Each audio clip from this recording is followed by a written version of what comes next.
Okay, here's our tape setup that I'm going to go with. I just kind of spaced out, just measured 2 inches down and just use that as a guide to put them down nice and straight, but then also to give exactly 10 inches to each one to give each piece a fair shake. But then I also use the same type of tape to hold all 4 edges down, and just to see how it holds the paper, but then also how it handles a heavy wash. And that's what these are for, because some artists like to use tape as an actual stencil or even just a mask. Now with these 4 different kinds, this is the kind of tape I've been using mostly, and that is just the standard masking tape, and that's right here. This is just a duct tape brand, general purpose masking tape. And then the next one would be this blue one here, and that is Ace brand hardware. The clean release painter's tape, just a typical painter's tape, blue, nothing special about it, but it's supposed to be a clean release. And then the purple one is the Scotch brand number 2080. That's for delicate surfaces. And then the bottom one is the frog tape, which is just regular frog tape. Nothing special, because they do have a couple of different types to pick from, but this is just their general frog tape.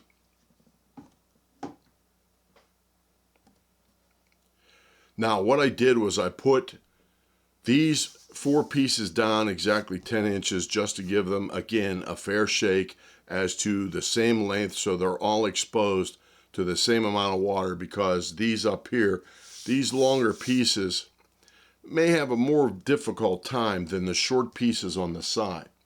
So especially this one, because this one, a little bit of a spoiler alert, this is the delicate surface tape. Now I like it a lot. It works good as far as holding the paper down, and it is definitely a nice clean release, but it doesn't seem like it could handle a hair dryer.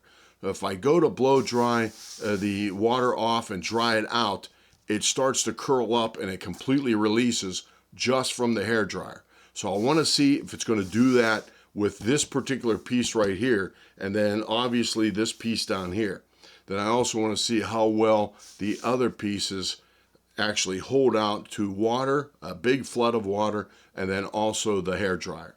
That is what I need to consider the most for my own work, but then you will also see just how clean they release, and also if they will hold up to the water and the hair dryer. Let's go ahead and flood this with heavy water and then just some general colors, just so we could see that how straight our edges will end up and whether it could hold up to the hair dryer or not. Let's go ahead and get started. Okay, I just got my regular 1-inch brush, Winsor Newton. Could get a bigger one, but I'll just stay with this. We'll flood it down pretty good.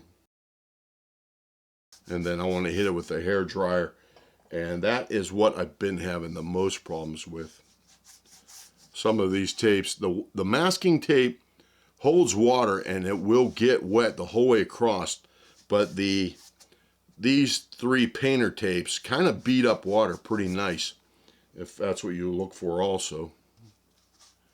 And they do make a difference as to when they're on the edge. We'll wet it down good and then just get some general colors, and I'll just use the same brush for the color.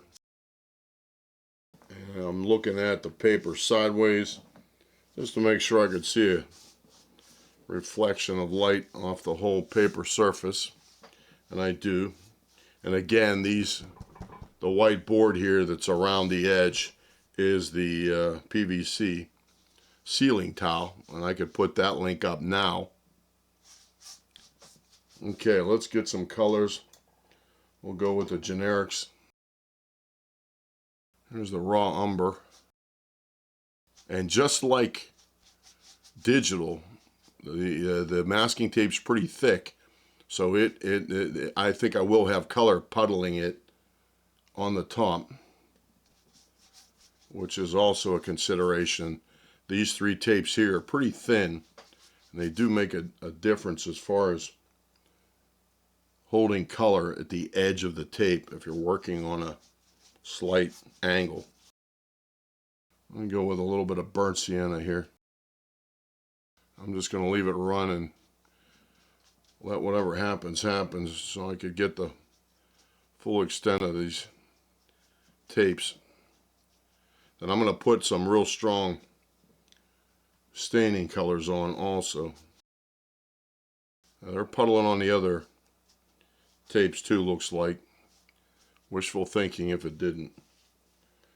Okay, let's go with the strong Winsor blue, which is kind of a phthalo blue. I'm going to try and hit the same amount to each. You can see how the masking tape has that crepe paper look, where the other ones are just flat and beading pretty good. I'm going to wipe off a little bit of the excess. Let it puddle back down. Okay, now what I want to do is dry this with the hair dryer as if I wanted to put another layer down, and then we'll see what's going to happen to the tape and see if it's even workable after that.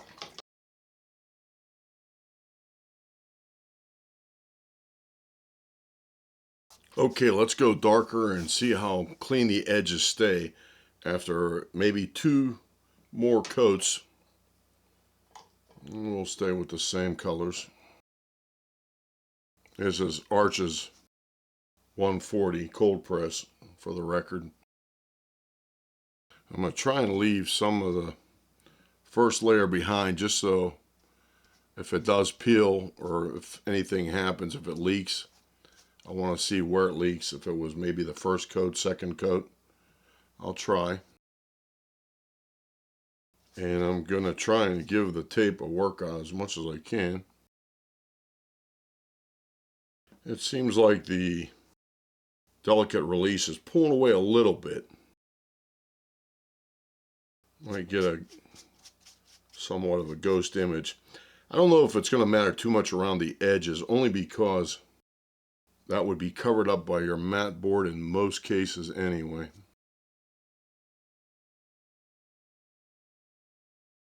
And I'm just doing this as much as I can to try and get the paper to buckle. Put some pull onto the tape. Otherwise, if I'm not using very much water, then I'm not really testing the paper and the tape that much. It is pulling away a little bit, but we'll see how they hold up.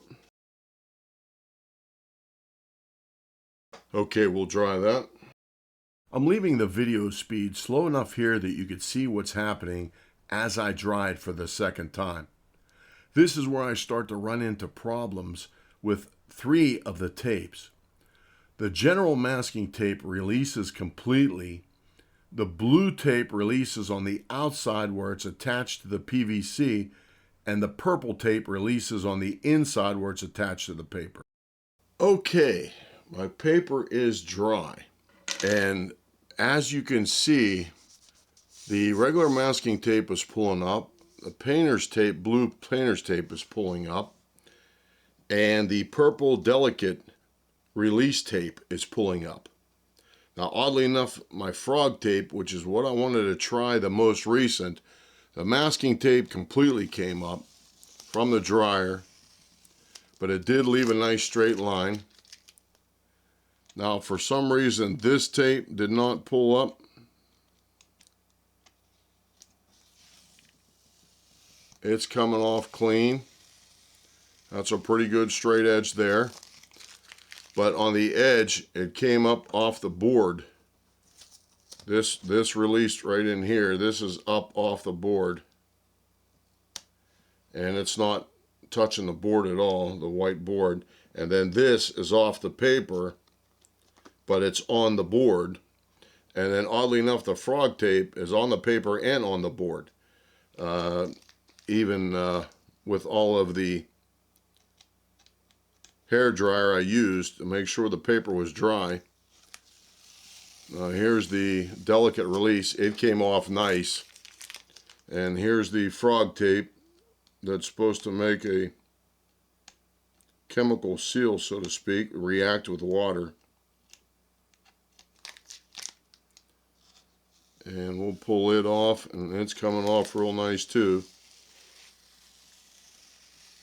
We'll pull it slow just for the heck of it. But that's a pretty clean edge too. There's just a little wee bit to get critical, a little wee bit of leak here and there, and that could have been how I pushed it down. But oddly enough, then these here, again, this pulled off completely. Here's the edge. And then this one pulled off, and it was even starting to pull off after the first coat. It started to pull down, and it gave me a white edge along the top edge of the tape. There's the frog tape. That edge looks real good, in my opinion. And then I will leave a little wee bit on the top and retape it down just so we could talk about it. Lifts off now, it doesn't want to release. Okay, there's our test. After a couple coats, heavy water, then a couple coats of color, this is our test with the 4 different types of tape. And from what I've seen, it seems like they don't have any problem without a hair dryer if you leave them dry naturally. But if you start using a hair dryer to quick dry, then all 3 of them had problems. The regular masking tape was probably the worst because it even started to curl, and you might have seen it flapping in the wind there when I was drying the paper. And then the blue painter's tape, it came off the edge. Oddly enough, it came off the white part of the board and not necessarily the paper. And then the purple delicate release came off the paper down here, but not the board, just the opposite of the painter's tape. And then the green frog tape didn't come off anywhere, even with a hard hit by a hairdryer. So for me, if I know I'm going to use a hairdryer at all, then I am definitely going to use the frog tape. And it's not much more cost-wise than the painter's tape.